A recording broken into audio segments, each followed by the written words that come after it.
राजाओं और राजकुमारों की निंदा का मुझे कुछ ज्यादा ही शौक है।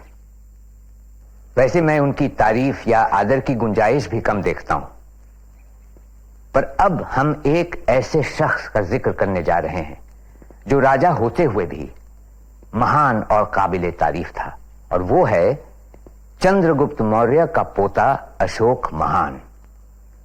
उनके बारे में H.G. वेल्स कहते हैं, जहां एक और इतिहास के हाशियों में दसियों हजार राजाओं का जिक्र मिलता है, वहां एक नाम उन सबसे अलग किसी सितारे सा चमकता हुआ नजर आता है, और वो है सम्राट अशोक का नाम। रूस से जापान तक आज भी उसका नाम इज्जत से लिया जाता है। तिब्बत, चीन और यहां तक कि हिंदुस्तान में भी। हालांकि उसके सिद्धांतों को छोड़ दिया गया है, अशोक की महानता की परंपरा को सहेज कर रखा हुआ है। राजकुमार अशोक को उज्जैन का क्षेत्रपाल नियुक्त किया जाता है। परंतु महाराज, इस समय किसी को कुछ कहना है तो निसंकोच कह सकता है। यदि आज्ञा हो तो। हाँ हाँ, कहिए। मेरा नाम सुखविहार है। व्यापार श्रेणी का श्रेष्ठी हूं और साथ ही बौद्ध संघ का सदस्य भी हूं। हमारी इच्छा थी कि भगवान बुद्ध की शिक्षा का प्रचार प्रसार करने हेतु पास ही के गांव में एक विहार की स्थापना की जाए। अवश्य कीजिए। किंतु जिस भूखंड पर हम ये विहार बनाना चाहते हैं वो शासन का है। यदि राजकुमार की आज्ञा मिल जाए तो। हाँ हाँ, हमें कोई आपत्ति नहीं। संघ आजीवन राजकुमार का आभारी रहेगा। कितने सौभाग्य की बात है कि जितना उदार पिता है उतना ही उदार पुत्र भी है। क्षमा करें राजकुमार, किंतु बहुत ही महत्वपूर्ण कार्य है। कहो। राजकुमार, ये आदमी गुप्तचर है, तीक्ष्णा नाम है, जाना माना हत्यारा। किसने भेजा इसे? पाटलिपुत्र से युवराज सुषिमा के सहयोगियों ने। यहां उनका गुप्तचर कौन है? जी कोई बात नहीं, कहो। जी चंद्रसेन। चंद्रसेन के कहने पर ही। ठीक है, सेना नायक से कहो चंद्रसेन को तुरंत बंदी बना लिया जाए और सूर्योदय के पहले उसे सूली पर लटका दिया जाए। जो आज्ञा।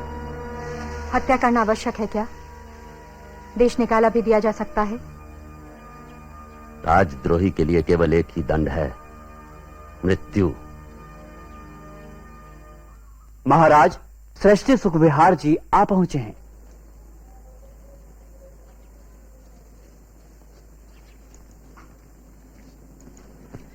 राजकुमार अशोक की जय।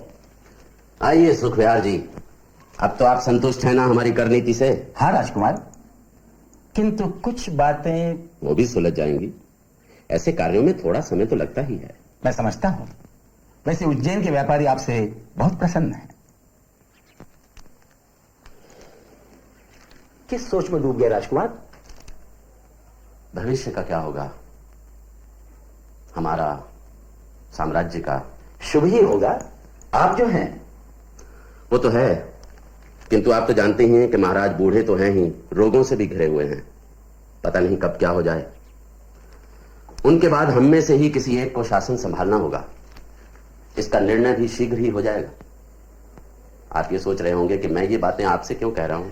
कुछ भी हो, आपका विश्वास पात्र बनने का सम्मान मुझे मिल रहा है। यदि किसी लायक। मैं यही कह रहा हूं, राज सिंहासन के लिए भारी संघर्ष होगा। मैं चाहता हूं कि मेरा अपना एक सैन्य बल हो। यदि व्यापार श्रेणी का सहयोग मुझे मिल जाए तो। इतनी सी बात?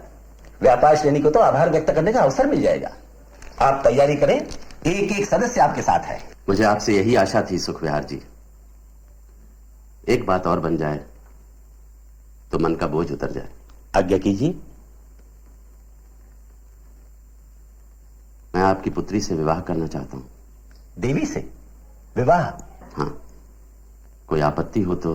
नहीं, आपत्ति कैसे? ईश्वर ने चाहा तो शीघ्र ही राजकुमार महाराज कहलाएंगे। किंतु क्या? देवी को तो महारानी का पद नहीं ही मिल पाएगा। बहुत आगे की सोच ली आपने। आप तो ऐसे समझ रहे हैं जैसे मैं महाराज बन ही गया हूं। वो बाद में। अभी आप ये समझ लीजिए कि आप अपनी पुत्री का विवाह राजकुमार से कर रहे हैं। बोलिए क्या कहते हैं? आप जैसा जामाता मिले, इससे बड़ा सौभाग्य मेरे लिए क्या हो सकता है? तो देरी किस बात की? और यही बात उन पर भी लागू होती है। तो इसका अर्थ है कि आप राजा बने तो आप भी अपने भाइयों को मार डालेंगे? बिल्कुल। जो भी सिंहासन को ललचाई आंखों से देखेगा उसे मरना ही होगा। ये ठीक नहीं लग रहा। आप इससे दूर ही रहिए। दूर रहूं? अयोग्य और विलासी व्यक्तियों के हाथों में साम्राज्य को चला जाने दूं? राज सिंहासन का सच्चा उत्तराधिकारी मैं हूं। इतने बड़े साम्राज्य को चलाने की योग्यता केवल मुझ में है। मैं अभी अपने सैन्य बल के साथ पाटलिपुत्र कूच करता हूं। कैसा? सेनानायक से कहो कल सूर्य की पहली किरणें चौकड़ी भरते हुए अश्वारोहियों पर पड़ेंगी। संघमित्र। महाराज, राजकुमार अशोक। महाराज प्रणाम। आपकी बीमारी का समाचार सुनते ही भागा चला आया। यहां स्थिति गंभीर पाई। नगर में चप्पे चप्पे पर सैनिक ही सैनिक। पता नहीं कब क्या हो जाए, यही सोचकर मैंने राधा गुप्त का सुझाव मान लिया और अपने आप को राज प्रतिनिधि घोषित कर लिया है। तुम राज सिंहासन के लिए षड्यंत्र कर रहे हो। सिंहासन पर तो सुषमा तुम नहीं, कोई नहीं। सुषमा। लेकिन कहां है वो? यहां तो कहीं दिखाई नहीं दे रहे, जबकि मैं यहां आपके सामने खड़ा हूं, राज सिंहासन के योग्य, आपका एकमात्र पुत्र। अरे कपटी, इसी क्षण आत्मसमर्पण कर, नहीं तो राजद्रोही। खदेड़ दो इसे नगर के बाहर, बंदी बना दो इसके। महाराज, महाराज, महाराज।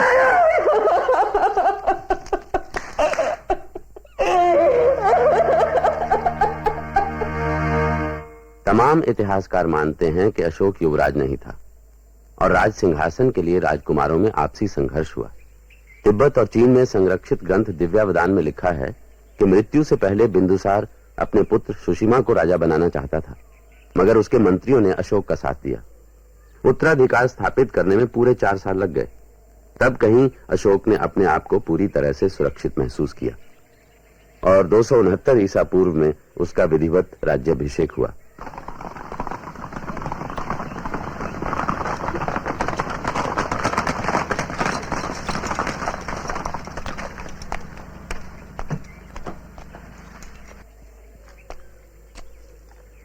तुमने राज सिंहासन पर बलपूर्वक अधिकार जमाकर अच्छा नहीं किया अशोक। राजधानी में भाई का स्वागत है।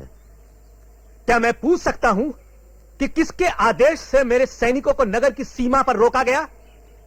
आप शांत रहिए। ऐसी बातों के लिए ना ये समय है ना ये स्थान। स्थिति ही ऐसी थी कि स्थिति मैं अच्छी तरह समझ गया हूं। तुमने और राधा गुप्त ने जो षड्यंत्र रचा है राज सिंहासन हथियाने का, वो मैं अच्छी तरह समझ गया हूं। इसमें तुम कभी सफल नहीं होगे। कल सुबह मैं अपनी सेना को लेकर आऊंगा राज सिंहासन हासिल करने, युद्ध के मैदान में। आपका स्वागत है।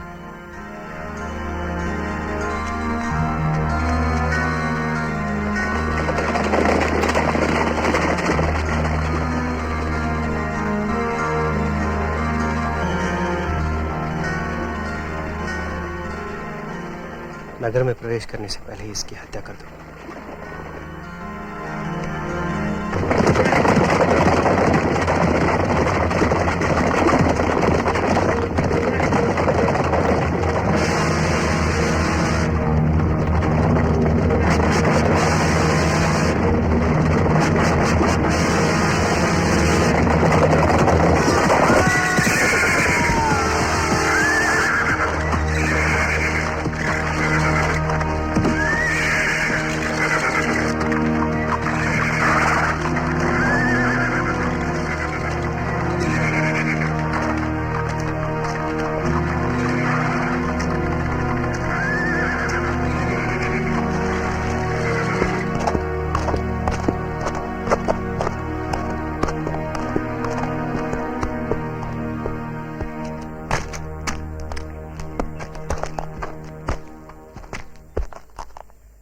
काम हो गया।